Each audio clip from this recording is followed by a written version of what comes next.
Yeah, we can start now with 3 people. You guys are good. Well, we have two. You have Joel also, so you have a majority in the room right now, so that's fine. I'm okay, but I don't know the protocol. If you guys want to wait for Tony, that's good too. The mobile number I had for Tony went to voicemail without an identification whether it was still good. So I don't know whether I left him a message or not. There's 4 on the committee and majorities 2. Tammy, do Bless we you. need 3 in person or do we need 2 in person? Or You need 3 for the quorum, 2 in person works fine. okay. Just cause. Okay. So we have to start with Howard reading the participation script and then roll call and we can get started. Thank you. All right, here we go. Good morning and welcome to the April 17, 2025 City of Alameda AC Transit ILC hybrid meeting. No action shall be taken during the disruption that will prevent members of the public from offering public comments using the call-in or internet-based option. This meeting is being recorded. For the members of the public who have dialed into this meeting by telephone, you must press *9 to raise your hand when the agenda item you would like to speak on is called, and the committee secretary will unmute you at the appropriate time and call the last 4 digits of your phone number. If you are attending the meeting via Zoom, you may use the raise your hand feature and your name will be called when it's your turn to speak. If you decide not to speak, you may dial *9 or click lower your hand in Zoom. We request that all speakers clearly and slowly state the name for the record and make sure their location is quiet and that all other audio devices are turned off. Each speaker will be allowed 2 minutes to present their comments and will be notified when their time is up. I believe the next step is to call roll, and then I will turn over to the chair, Vice Mayor Pryor. First of all, representing the City of Alameda, Vice Mayor Pryor. Yes, our president. Representing AC Transit, Director Young. Here. And Director Syed. Here. Thank you. Chair Pryor, you have control of the meeting. I don't know if you want to have staff introduce themselves. All right, I was just going to say this meeting is going to be times starting at 9:09, and yes, staff introduce themselves. Lisa, you're hosting, so why don't you start? Oh, okay. Okay, I'll start. From AC Transit, I am Howard Durr. I'm the Interim Service Planning Manager. Maria? Maria Henderson, External Affairs Representative, Legislative Affairs and Community Relations at AC Transit. Crystal Wayne, Transportation Planner, AC Transit. And Lisa Foster, Transportation Planning Manager for the City of Alameda. Okay, great. Do we have any announcements, public comments? We have some people online we can introduce. I'm Tammy Kylo, secretary to this committee. Deborah? I'm Deborah Garcia. I'm the Customer Services Manager here at AC Transit. Annie? Emily Chow with AC Transit and Customer Service. Thank you. And that's what we have. Director Peoples is participating as member of the public. Okay, so now can I go to announcements and public comment? And are there speaker times? There is no announcements sent in, and there's no hands from the public comment here. Okay, we have the notes from and minutes from the last meeting. Or do we need to approve those? We don't have Awesome. Alrighty, and then so are we on to main discussion item number 4?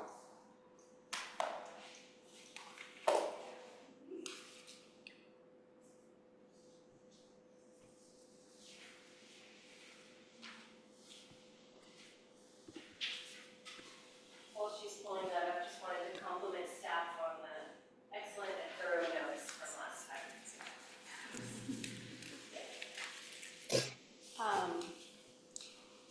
Morning, Vice Mayor and AC Transit Directors. I am going to give a little brief highlights from the City of Alameda's annual transportation report. I'm happy to answer questions and go into any detail on the other things that interested you in the report. Just some achievements from 2024. We added 1.4 miles of all ages and abilities bikeways, repaired 395 sidewalk trip hazards, had over 51,000 riders on our Oakland Alameda water shuttle between its launch in mid-July and the end of 2024.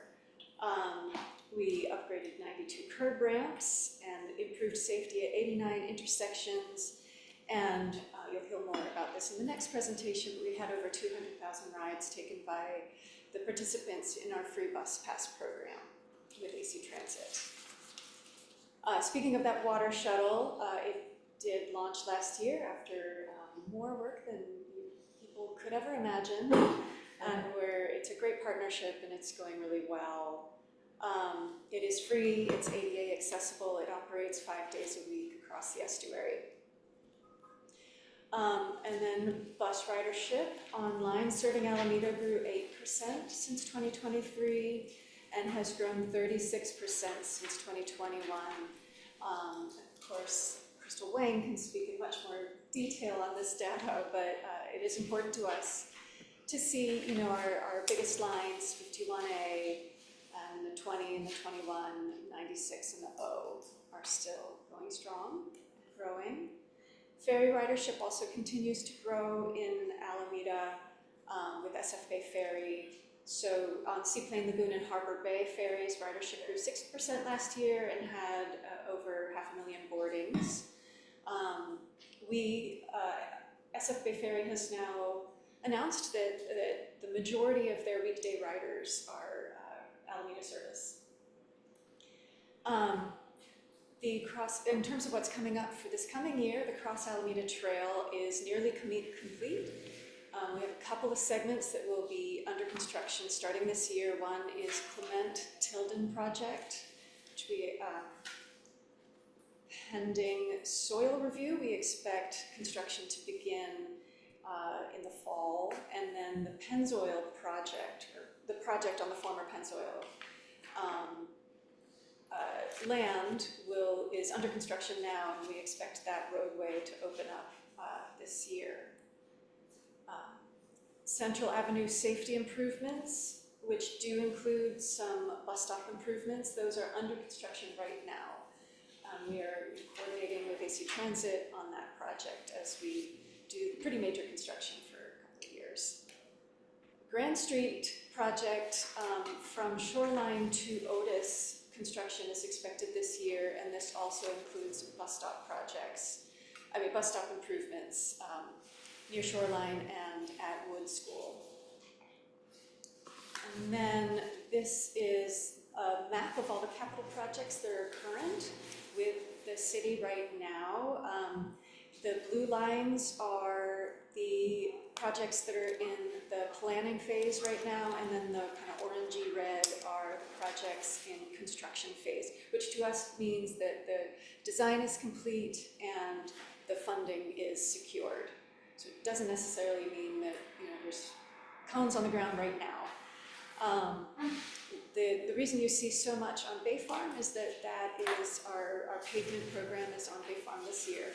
It goes in chunks of the city. So that does have a little bit of interaction with a AC Transit bus line, and we are coordinating. Here are links for the public and for anybody who's interested to be able to find out more, report street safety concerns, subscribe to one of our many mailing lists, and contact us. Happy to take questions.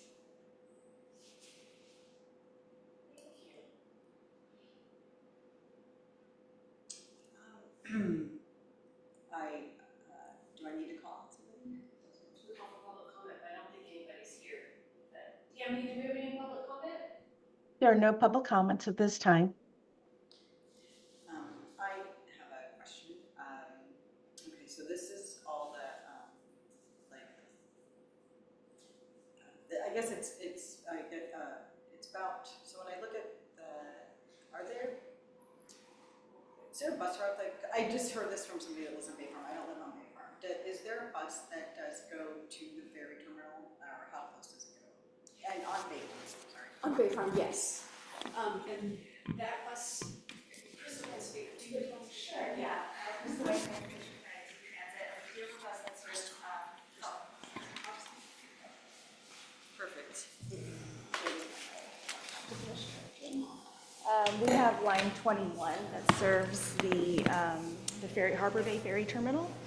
And with Realign, it'll still be, with Realign, which is our bus network redesign, that launches in August, it will still be serving Harbor Bay Ferry Terminal. And how, I mean, is it right there, like it also right there, or does it drop off? Yes, it's right at the Oh, okay. Harbor Bay Ferry Terminal.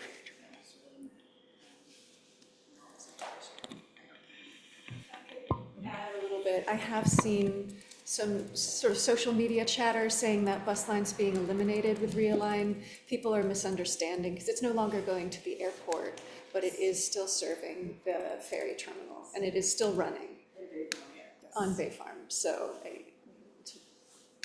Yeah, it was, something I had heard over the summer was that someone was saying that when I was in Bay Farm, because I take the ferries here on the island, so they said, oh yeah, for commuting, you know, that he was driving to park because the bus didn't go to, like, it was like a few blocks away is from what it, and I just was like, oh, okay, like, I don't know that to be true, that's what the comment was, so that's why I was asking.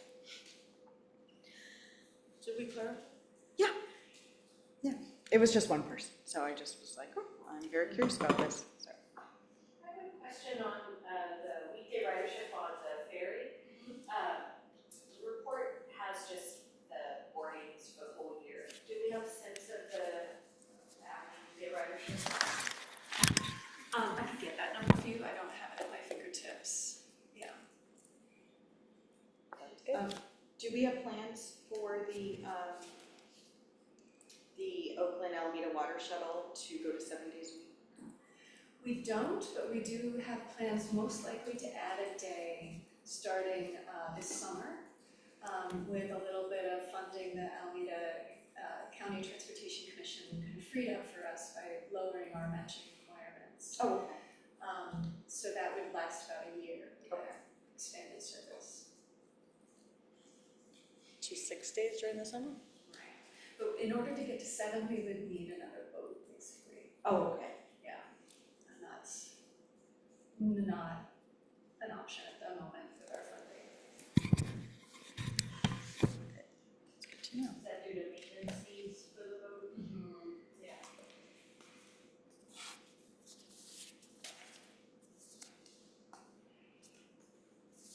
All right. Should we move on? Okay. Discussion item number 5, free bus pass pilot program for seniors and people with disabilities. That's me again.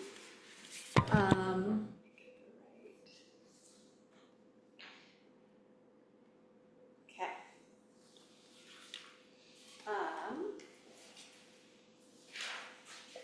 Hybrid thing here. So good morning again. I will address the City of Alameda Paratransit Program's free AC Transit Bus Pass program with an update on how it went for 2024 and what we're looking forward to for the upcoming years. Our paratransit program overall has 2 pilot programs. It has the free AC Transit Bus Pass program. It has our Alameda Independent Mobility program, which is a subsidized Uber and Lyft rides with a concierge service. We do travel training and outreach. We do group trips. And we subsidize the Clipper Bay Pass for the Alameda Point Collaborative members. And when we have a fund balance, which used to happen but will not likely happen anymore, we have been able to put that toward capital projects, improving ADA access and bus stop access. So this free bus pass program serves low-income residents of the city of Alameda who are 65 and older. They have to maintain a Mastic Senior Center membership, but that is free and easy to do. And then it also serves low-income residents aged 18 to 64 with a certified disability. We are currently serving 970 people, and we do have a wait list. The exact number of people enrolled does fluctuate over time. It's quite large and has been growing pretty significantly. Since we launched this program in summer 2022, you can see this trend line just continuing to go up and up and up.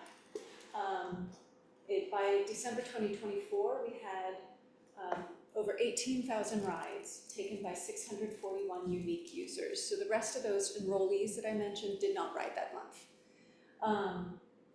And on average, our active participants are riding the bus 29 times a month, which is a lot of bus rides.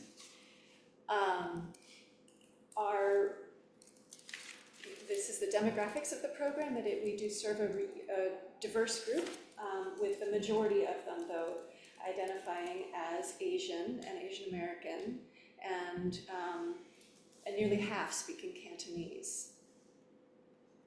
We did a survey, as we do every year, for our participants in this program and on other paratransit programs, and we just continue to get glowing reviews from this program. People saying that it's important to their independence, their financial stability, and helps them get to Park and Webster Street, Oakland Chinatown, grocery stores, the food bank, doctor's appointments, recreation opportunities both in Alameda and in Oakland. So people really love this, and it is a wonderful program to have in the city. We're very grateful for it. We are, however, with that popularity and the number of rides people are taking, we have now hit the top of what we can afford with our existing funding, and that is why we have the wait list that I mentioned. We get about $500,000 each year from Measure BB paratransit funds, just automatically allocated to our program. And we have recently expanded the eligibility for our Alameda Independent Mobility Program to serve everybody 70 plus who is a resident as required by our funder, the Alameda CTC. So, we can't put all our money toward this program, basically. And we currently have a pay-as-you-go price structure with this program. So for every ride, we're paying the currently $1.12 senior clip-a-cart rate per ride. So as you all know, AC Transit has approved a fare increase, incremental for the next fiscal year, and then the full 25 cents more by July 2026. Thank you. So since we're doing pay-as-you-go, that's a pretty big jump in expense for us. We are working on how to respond to the situation. So the city is responding we're looking at our next budget, we're prioritizing where we can to pull money over into this program. We do an annual program renewal every year, and so with this program renewal coming up this summer, we're planning to require additional proof of low-income status to make sure we have the right people in the program. And so after we do that, we expect to be able to clear the wait list. And then we are looking at program alternatives for how to move forward. And we do have our current contract with AC Transit is expiring in July, so we're looking at how to, extend it and how to handle that. So here's the program alternatives. With the existing pay-as-you-go model and the existing paratransit Measure BB funding that we're expecting, we could limit the program to be able to afford it within the existing funding, and we do expect to be able to clear the wait list with that. We are putting together a moderate general fund request that the City Council will be reviewing as part of their broader requests for general fund with the next biennial budget. And then we think that would be able to maintain or even slightly increase our existing program size in terms of the number of rides we provide. So being able, yeah. And then if there were to be a larger general fund budget, that would be how the program could grow. But there is a lot of stuff to consider with the biennial budget. And then we have been talking to AC Transit about the possibility of converting to an Easy Pass format, which is a different program model. There are some tricky things. We aren't the typical customer for this. Deborah Garcia and Annie Chow have joined us from AC Transit. They can speak more to that later. And that is where we're at. Liz Escobar is our paratransit coordinator, so she is the person on the ground running this program. She couldn't make it today, but she's, the people participating in this program, she often sits down with them for one-on-one for 45 minutes at a time, so she really knows a lot of the people participating and is a great asset to the city and the program. I'm happy to take questions. I'll have AC Transit add anything you guys wanted to. We did have a hand raised. Christy, do you still have a question? Yes, she is. Hold 1 second. Go ahead. You're allowed to unmute yourself.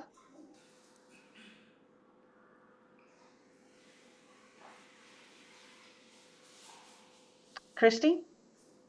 Sorry, no, Lisa answered all my questions. I thought I had lowered my hand. Thank you so much, Lisa. Thank you. There's no more questions online. Do you have a sense of how many residents are currently in the program who are likely not to meet the low income requirement? Everybody participating right now has to attest to the low income requirement, and the impression of the people running the program, interacting with the individuals, is that we have the right people in the program. But given that we are hitting the limits, it seems like the moment to kind of be a little more sure about that. So we don't actually know what the impacts of that requirement will be.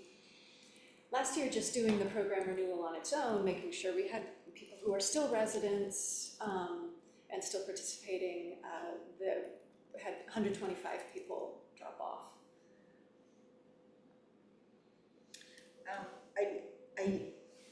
This was my question. I think you answered it. I just want to get clarification. So the wait list is mostly due to the funds that we have available right now, not necessarily to a number quota that we had set up.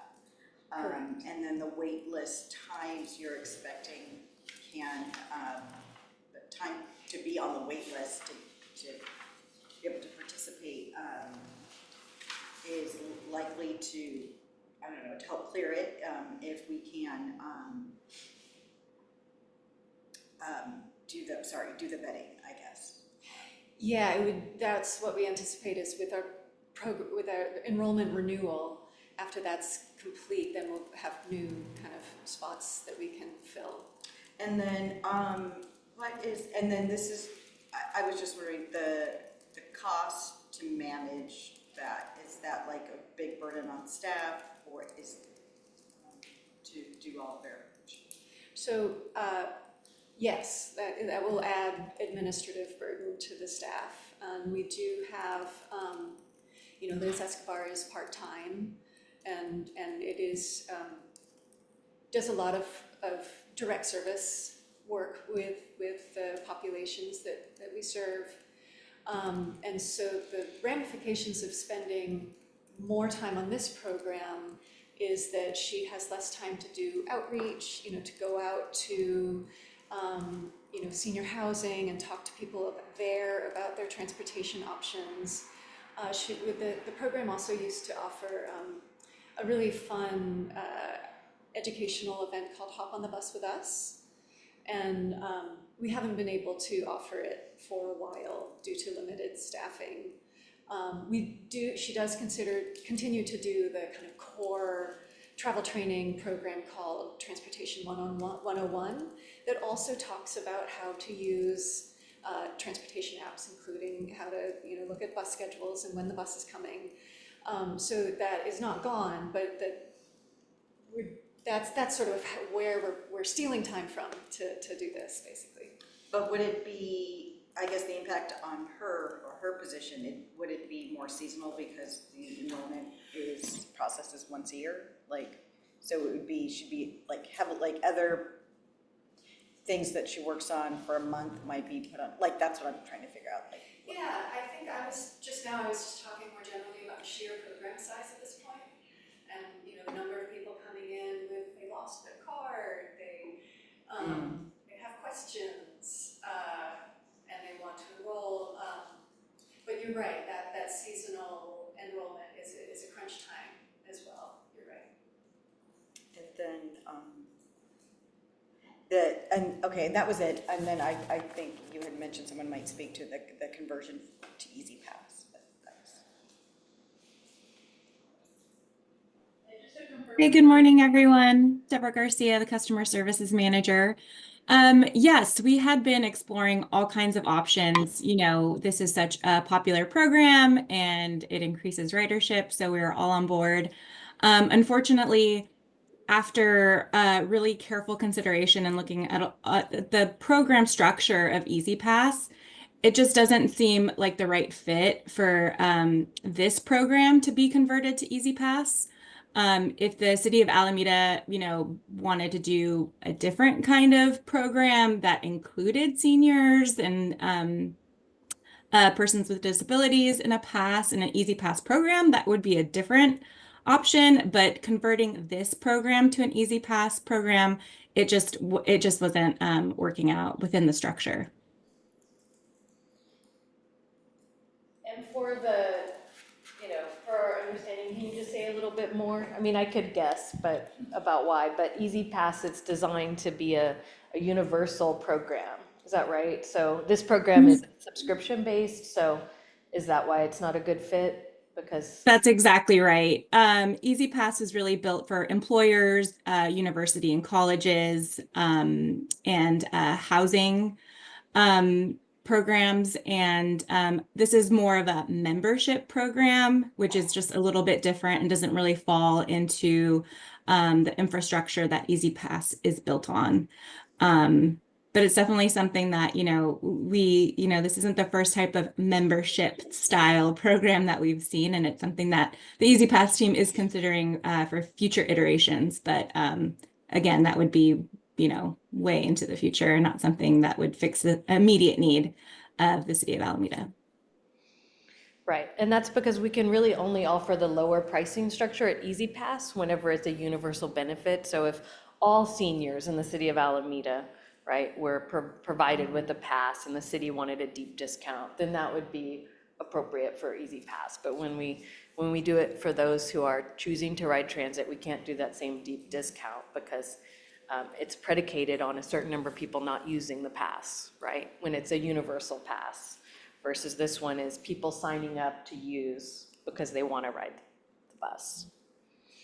Yeah, that's been our understanding, is that if we were to try to do this, we would have to define a pool, within the city that everybody would be eligible for a pass for. And we have to get a little creative to make it all make sense.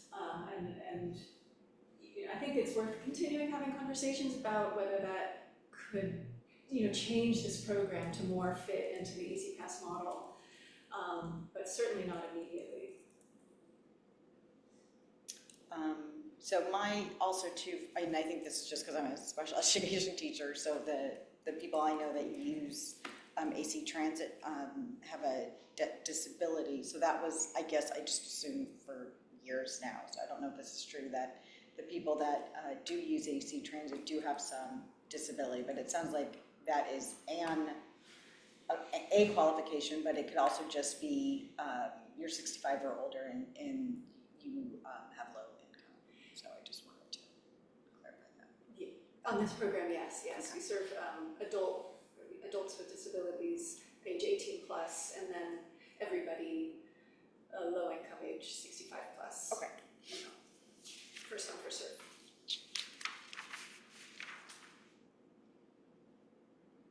Those were, I guess, my questions. Currently, the sole source of funding is the Measure BB, so this would be new to consider a general fund. It would be a first. Yes. Do we, and speaking of that, do we have I guess projections yet of how many people we can serve and if it's going to increase just based on demographics of population? It all depends on Demographics of age of population, sorry. The number of people we can serve is basically how many people are taking rides and how much budget we have to pay for those rides. And so it depends on that general fund ask, and then how many rides individual participants are taking. At this point, we think we will, with all our steps, be able to clear our current wait list and keep the existing kind of program size within 200,000 rides plus per year taken. If the small-ish general fund request was approved. It is a little bit tricky to kind of plan your budget when you don't know how many rides people are going to take. Yeah. But we're doing our best. Okay. All right, are we good? Should we move on? To discussion item 6, ILC proposed consolidations. Okay, that'll be me. Once again, Howard Durr, Interim Service Planning Manager at AC Transit. In a nutshell, the plan to restructure our ILCs is an effort to try to lessen the burden on everyone, because right now I think we have 7, 8 ILCs with various different cities, and a lot of it is repetition, and it takes a lot of staff time to prepare these and get these shows on the road. So one of the proposals is to merge a couple of ILCs together, so instead of having 3 separate meetings, 3 separate cities will have 1 meeting for that group. At this stage, we're still gathering feedback from the various ILCs, and once we complete that, we will share with the AC Transit Board and seek direction, and then we'll come back to the ILCs with that information. All right. Questions? Did you want to clarify what is the current proposal for this ILC specifically?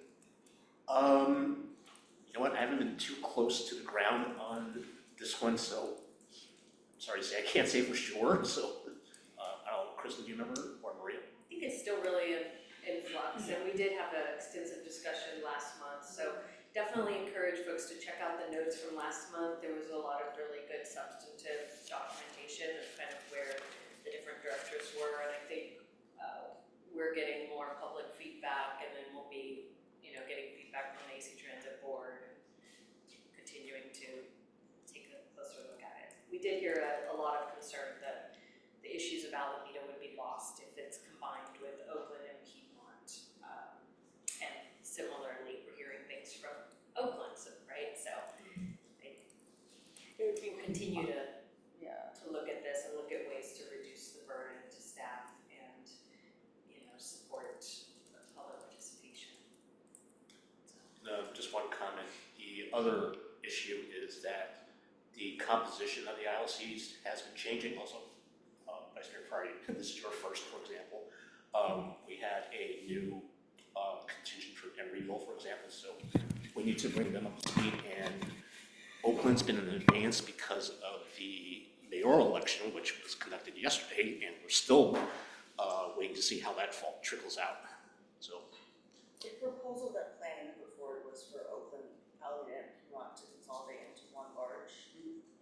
But as Director Syed said, the notes have Oh, yeah, I read the notes, but I mean, like last night, today I read them, so I wasn't there, but yeah, there were definitely a lot of concerns, and then also a lot of like suggestions too about, hybrid meetings or, there were different, so it did sound like very robust conversation and very thoughtful viewpoint, so, yeah, I can see it's complicated. But yeah, I can also see though the burden on staff too, I can, Director Peoples? Yeah, I probably said this last month. I'm quite aware of the burden on staff, and I appreciate that. I just think that the ILCs, it's something that I ran on 28 years ago, and think it's very important that we have now created them. Alameda was one of the first ones, and it's one of the most successful. And it really doesn't make any. It would really be unfortunate to combine it, particularly with Oakland. Oakland is huge. It's 55-60% of our boardings, and it's a complicated and difficult city to work with. And trying to combine smaller cities with Oakland would just, I think, be a real mistake. Um, I believe that they are important in keeping us um, connected with the people who control the streets we run on. Except for Tempo on East 14th, we have no control over any of the streets. And so it's very important for us to communicate pretty regularly with the people that do have that control, both at the staff level and the elected level. So, anyway, that's the comment I've been making at all the ILCs. The other challenge is that as we've redistricted AC Transit, we no longer will have, following the end of this term of Director Young, we won't have an at-large member, so it's more challenging for our electeds to staff, because we will only have one representative for Alameda. So that's just something that really motivated this look as well. I'm sorry, you said after when? 2026. 2026, okay, thank you. Okay. Should we, number 7? Okay, that's me again. Once again, Howard Durr, Interim Service Planning Manager, and I'm going to give a brief verbal update on Realign, which is AC Transit's effort to remake our transit network in line with how people travel today. In October, our board approved the final plan, and the service changes contained within will be implemented in August 2025.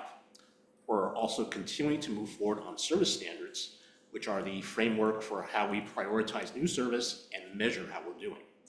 We showed the AC Transit Board a first draft of those in September, and we're planning to come back to the board on May 22nd to discuss revisions to that first draft document, so stay tuned for that.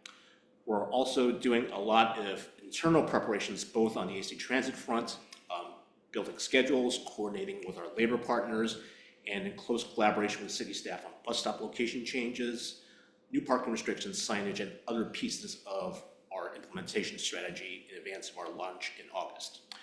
We'll launch our public information campaign in June and July so that folks are aware of what's happening in August. And with that, happy to take any questions.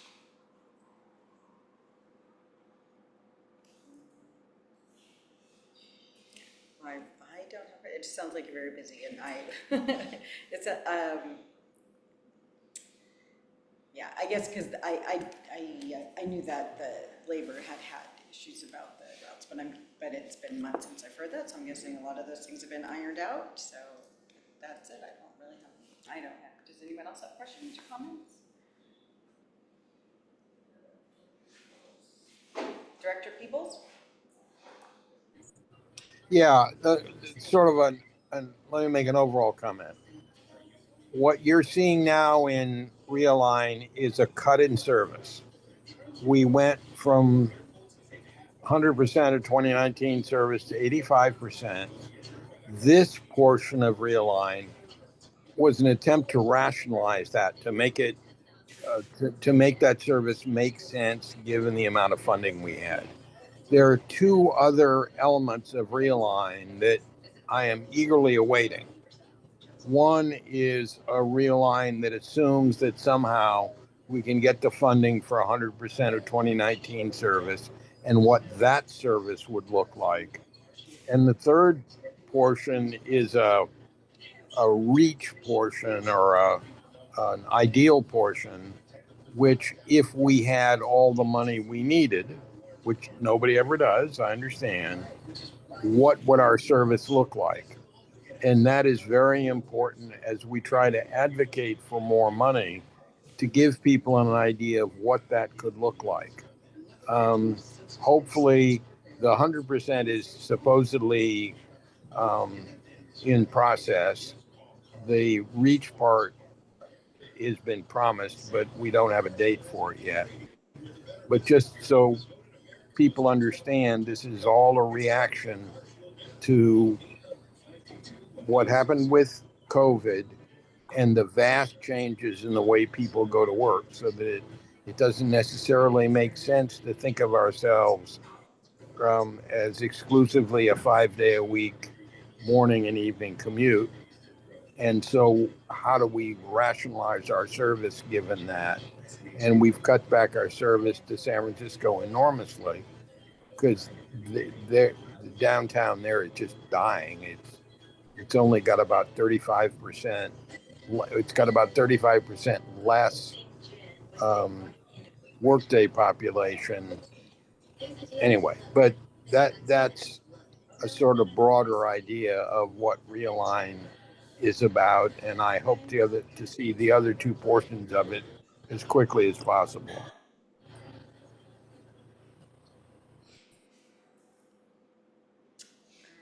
All right, so we're going to move on to staffing briefing items. Number 8, New Development Transportation Management Association update. That's gonna be me again, even though I do not represent the Alameda TMA. But Lucy Julie, who is the head of the Alameda TMA, could not make it today, so she gave me some updates that I can share. So the Clipper Game Pass pilot program, the Alameda TMA is in its second year as an upgrade from Easy Pass. There are now almost 1,200 participants, 76 of which are at Alameda Point, and 58% of the total participants are residential. They took over 44,000 trips on all modes in the first 3 months of 2025. The average number of trips taken per active cards has increased from 5 in 2024 to 7.2 in the first quarter of 2025.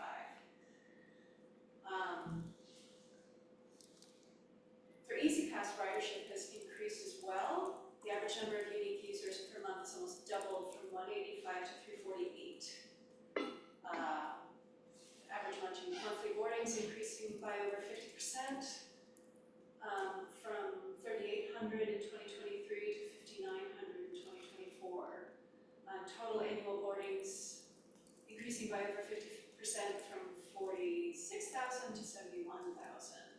An average of 17 trips per month per active user. The Alameda Landing Express, so moving on from Clipper Bay Point, is a free shuttle that connects Alameda Landing to 12th Street BART that has been funded by Alameda TMA. They are ending that service in June this year. And public outreach is starting to happen for that. I have heard. And they're doing that because of low ridership post-pandemic on that. And receiving feedback from Alameda Landing residents and employees. And they're transitioning that to the Easy Pass program, so more reliance on ECU Transit for Alameda TMA. That's good. Right, that's good, right?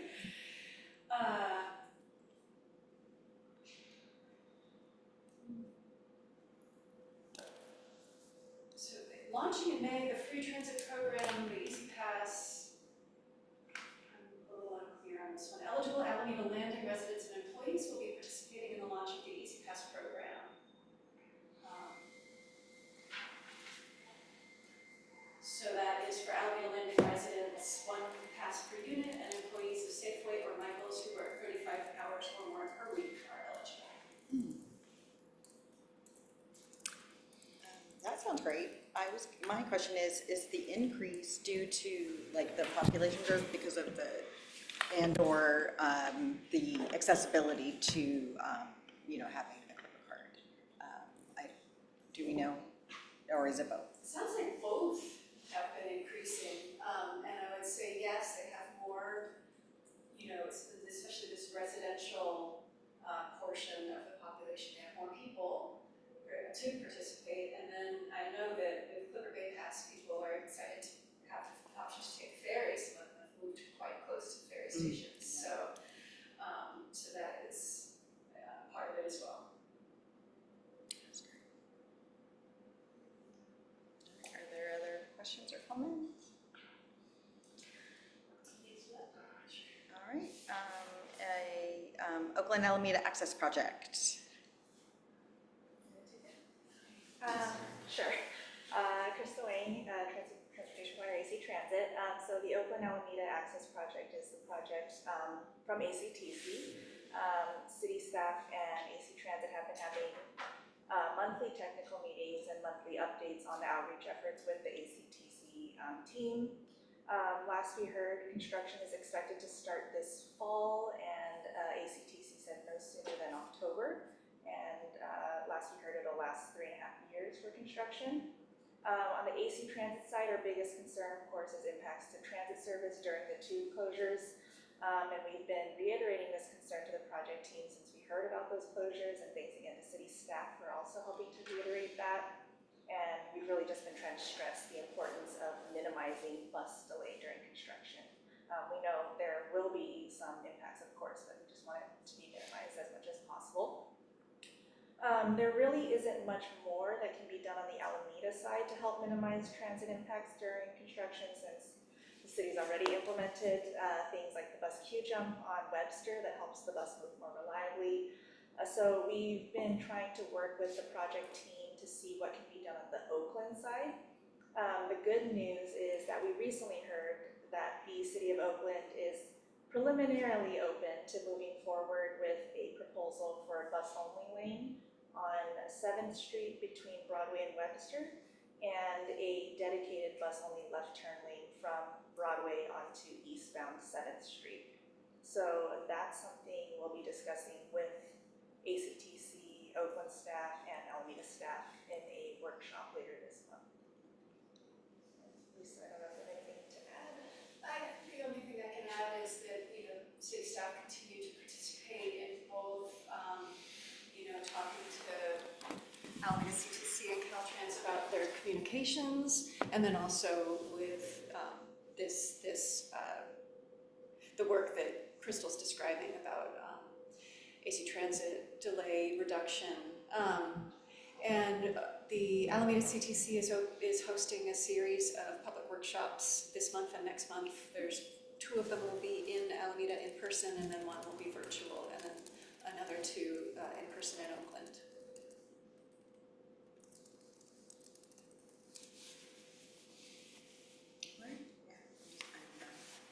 I know it's going to be hard for a couple of years, but I'm really excited about the project and what we're going to end up with. So.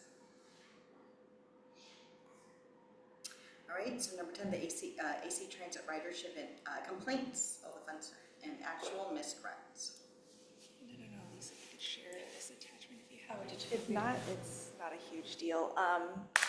The agenda packet includes the attachment with the performance summary for the lines that we operate in Alameda for November 2024 through February 2025.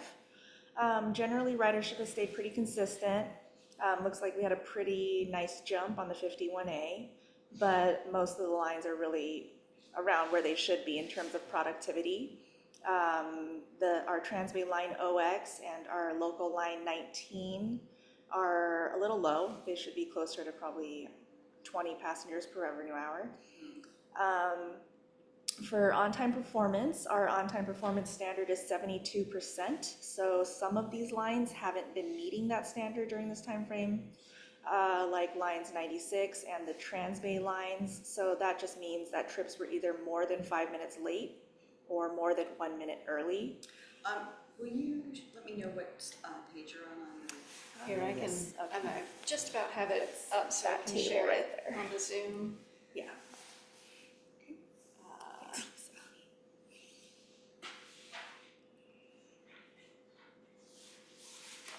Which page would you like me to show? Yeah, just that one. Oh, okay. Yep. So just quick data I looked at. So like I said, the Transbay line, sometimes they're running not the greatest on time. Sometimes it means they're running, when I looked at the data, they're running normal about, I don't know, 50 to 71% of the time, late 15 to 20% of the time, and then early actually quite often. And for the school routes, which are all the ones that start with the 600, those are the ones that we operate that are timed to middle school and high school bell schedules. Those, the on-time performance isn't looking great there, but also sometimes they just hold longer to make sure all the students are on the bus, and so it's not just exactly meeting what we have scheduled. For Line 96 in particular, there have been ongoing road closures in the Alameda Point area, and that, again, that's the city's Reshape project. So we continue to be on detour with that one. And we actually have a meeting scheduled with city staff later today to talk about potential changes to the detour through the Alameda Point area and really just getting the latest on what road closures are expected and making sure that everyone who needs bus access has access during the next few construction phases. And in particular, we're focused on making sure patrons of the food bank have temporary stops nearby. On customer feedback, there's a lot of data on customer feedback in the other pages of this attachment, but most of the complaints we received are related to no-shows, pass-ups, which is just when someone's standing at the bus stop and they get passed up by an operator, and buses running late. That's all I have on this item. We do have a hand raised from the public. Can I call on them? Yes. Christy, go ahead. Yes, hello again. My name is Christy Cannon. I'm a volunteer with CASA, Community Action for Sustainable Alameda, on transportation issues. I don't need to tell you all that early arrivals are really much worse than late arrivals. Um, I think in Alameda, when you're going in the direction of Fruitvale, for example, through Alameda to 12th Street, for many of us, and maybe most people in Alameda actually, the real-time app isn't helpful because the bus hasn't left Fruitvale yet when I have to leave my house to walk to the bus stop. So I've added 5 minutes to that, to what how long it takes me to walk, what I think it's when the bus is going to get there. And I still see the bus go by when I'm a block away. I just wonder, I guess this is really a question, what kind of training the bus drivers have about being early? Because I have been on buses where the drivers seem to be racing to get to the next stop. And I'm more likely to be going during the day, not during commute hours. So there are fewer people to pick up. The bus is more likely to come early. And so I do think it's a bit of an issue, but mostly I'm very, very happy with your service. So it's really just a question. Okay. Um, the schedule, I'm sure you've seen the public timetables that we have posted on our website, and so those are called time. This is kind of in the weeds, but those are time points, and that's the real times where the operators are scheduled to be at those specific stops. So when they're running early, they should be waiting, and if there's safe space on the roadway at the bus stop, they should be either slowing down or waiting at that stop until they hit the scheduled time on the schedule for that time point as listed on the timetable. Does that make sense? It's something we do train operators to do. They can see on the bus with the software we have on the bus when they're running early. And really the main time points that we're concerned about are those specific locations that we listed on the public schedule.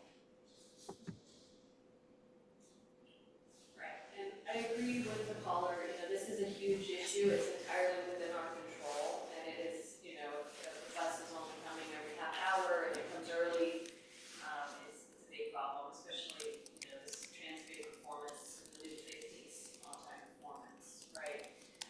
We're operating like 99% of the service, so it's, the service is there, it's just not on time, so I think it's important to, get some follow-up on for our next meeting, so we can learn more about, any efforts with what our room supervisors, what our teams can do around, just a status update on efforts. So, one question I have, will we see any, we have a new pilot program starting in June around our trunk route, so might that benefit the 51 here in Alameda? Is it 51 even part of the pilot? Or is it just 51 even? To be honest, I'm not certain. I will have to get back to you on that. And just wanted to commend staff. We did see over 100% decrease in terms of I just was comparing to last quarterly report with our pass-ups and with our complaints about no-shows. So,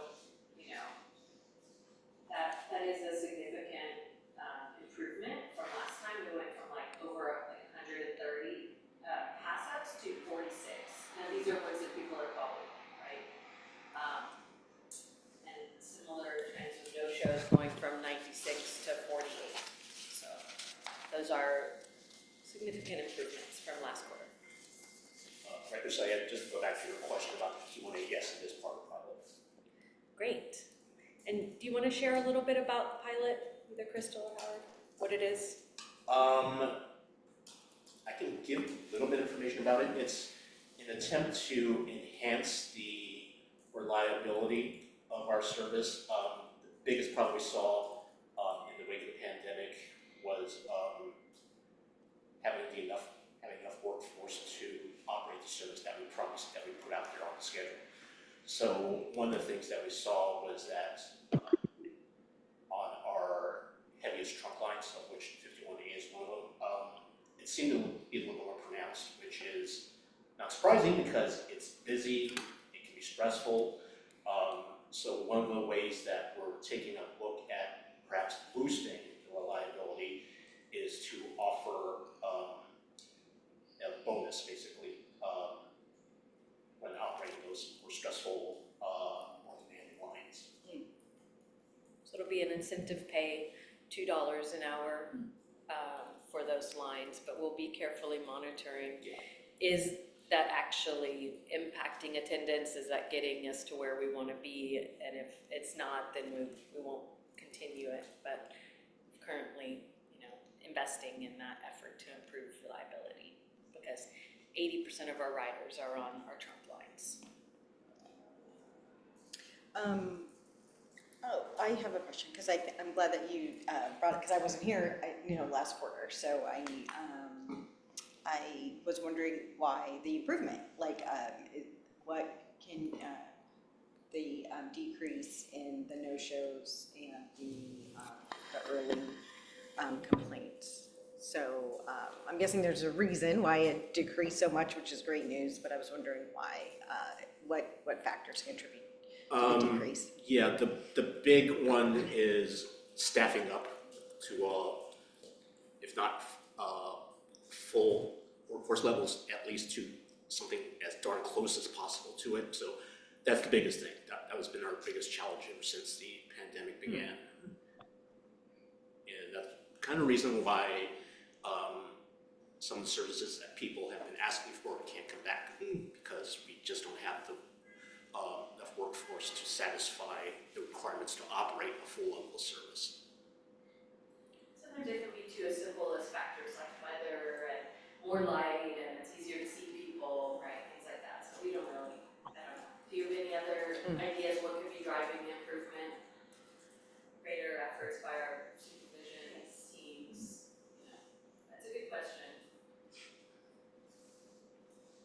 And then, I just wanted to clarify, because I assumed when you, I'm sorry, Crystal, you were talking about that the drivers, they know what time that they are supposed to be at each bus stop.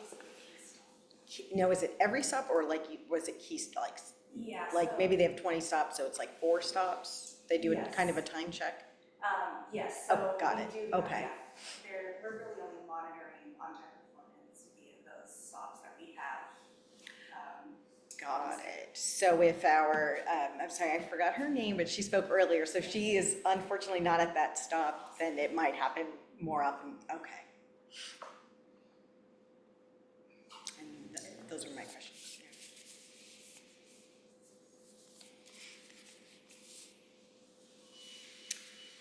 Okay, is that it? Any more questions or comments? All right, number 11. All right, so the next meeting is Thursday, July 17th, 2025. And the one after that is October 16th, 2025. All right. Any agenda planning requests?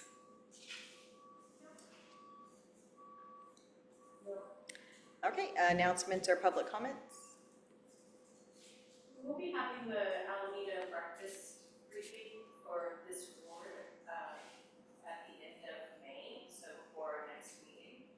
And that's something that's, I'm sure the council members have gotten an invite to. I hope everyone will come. It's a great annual event and a fantastic breakfast and a good opportunity to hear more about, especially what's coming down the line in state legislation, how we're handling the fiscal crisis and, opportunities for stronger partnerships. So. We'll be sending those invitations out in the coming weeks. Oh, okay. Yeah. Sorry, I jumped the gun there. No, it's good you brought it up. All right, anything else? All right, so we can end the meeting at 10:10. Thank you, everyone. Thank you, Tammy. Thanks.